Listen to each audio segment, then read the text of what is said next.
ओम शांति।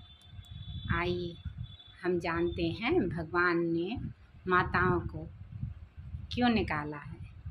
माताओं को बाबा ने चुना किस लिए है? क्योंकि माताओं में एक विशेषता होती है, वह कुछ भी बात हुई अपने पेट में रख नहीं सकती, समा नहीं सकती, बताती रहेंगी। तो भगवान ने चुना ये भोली भाली माताएं जो सब कुछ निश्चल होती हैं, तो सब कुछ बता देती हैं। इसलिए परमात्मा ने कहा ये बाबा की बातें तो सबको बताएंगी।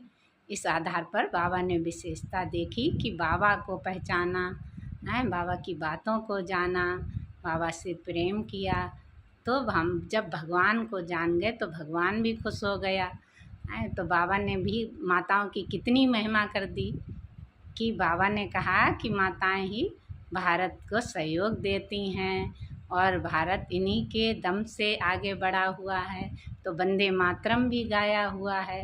तो कितना सहयोग करते हैं बाबा के कार्य में हम। लेकिन यदि अगर हमारे ही समाज में कोई माता दुखी है, परेशान है या बहुत अच्छी है, उसके गुण, उसमें बहुत सारे परमात्मा गुण हैं, अच्छे गुण हैं, बहुत सबका सहयोग करती है, सबको स्नेह देती है, तो क्या हम उसकी विशेषताओं का गुणगान नहीं कर सकते? उसके लिए कोई दो शब्द नहीं कह सकते किसी से? लेकिन नहीं कहती हैं, क्योंकि उन्हें यह देह अभिमान आता है कि हम कैसे कह दें, ये हमसे आगे कैसे बढ़ जाती हैं। हम तो बहुत समय से चलते थे, हम में तो ये विशेषता थी। तो हमने अपनी विशेषता को तो देखा कि हम इतने विशेष हैं, लेकिन उस विशेषता को कार्य में लगाया क्या? नहीं लगाया। और हम ईर्ष्या ही करते रहे एक दूसरे से कि कोई आगे ना बढ़ पाए, केवल हम दिखाई दें।